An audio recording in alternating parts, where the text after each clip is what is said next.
I could still hear their laughter echoing in my ears like the buzzing of 1,000 angry wasps.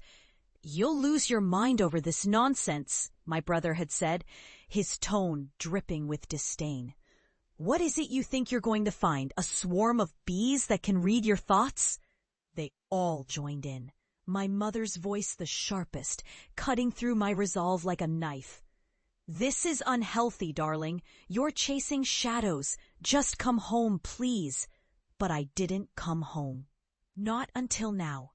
Years had passed since I was ousted from my family for pursuing what they deemed an obsession with paranormal entomology.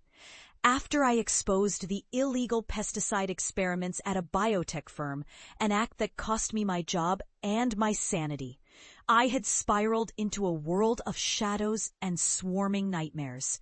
The ridicule had stung, but I had found purpose in my research.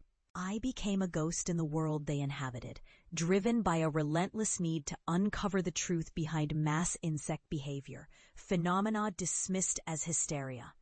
And I found them, the insects that whispered secrets, the swarms that influenced human minds.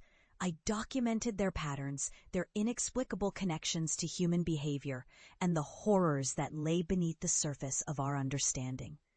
My work became a dark obsession. And the shadows that followed me were not merely figments of my imagination. They were real. They had teeth, and they could bite. Returning home felt like stepping into a grave I had long since abandoned. The house stood unchanged, a stony witness to my family's ignorance. The familiar creak of the porch sent a chill through me, reminiscent of the countless nights I spent poring over my notes, alone and afraid. I knocked, heart pounding, expecting to face their disbelief once again. When my mother opened the door, the warmth of her gaze was replaced by an icy stare. The laughter faded, replaced by an awkward silence. "Oh, it's you," she said, her voice a thin veil over her disdain. "We thought you'd lost your way for good." "Can we talk?" I asked, my voice steady, but the words felt like stones in my throat. They let me in, but the atmosphere was thick with unspoken judgments. My father stood by the fireplace, arms crossed, while my brother leaned against the wall, smirking. My sister, the only one who had ever shown a flicker of interest in my work, sat at the table, her eyes darting between me and the others. "Why are you really here?" my father asked, his skepticism palpable. "I've come to show you," I replied, pulling a small glass vial from my bag. Inside, a swirling mass of iridescent insects danced like miniature phantoms. "This is just a glimpse of what I've discovered." "How quaint," my brother mocked. But I didn't let their jeers break my focus. I had something far more powerful than words. "Let me tell you about the swarm," I said, my voice low, charged with urgency. "They're not just insects. They're conduits for something greater. They can influence behavior, ignite chaos. You think I'm mad, but I've seen it. I've documented it."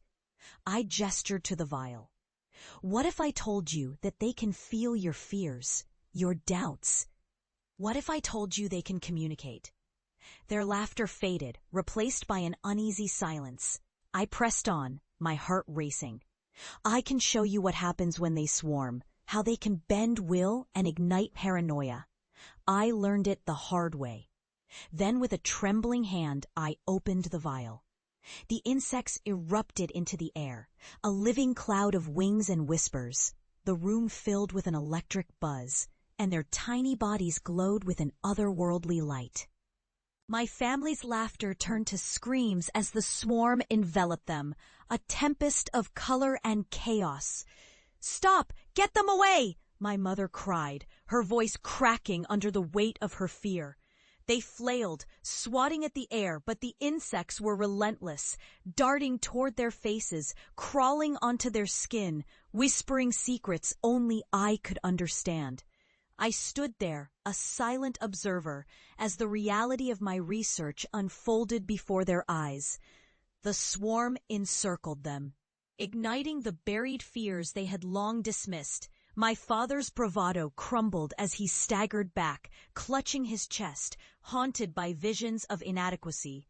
My brother's laughter turned to sobs, the weight of his derision crashing down as he saw the truth reflected in the swarm.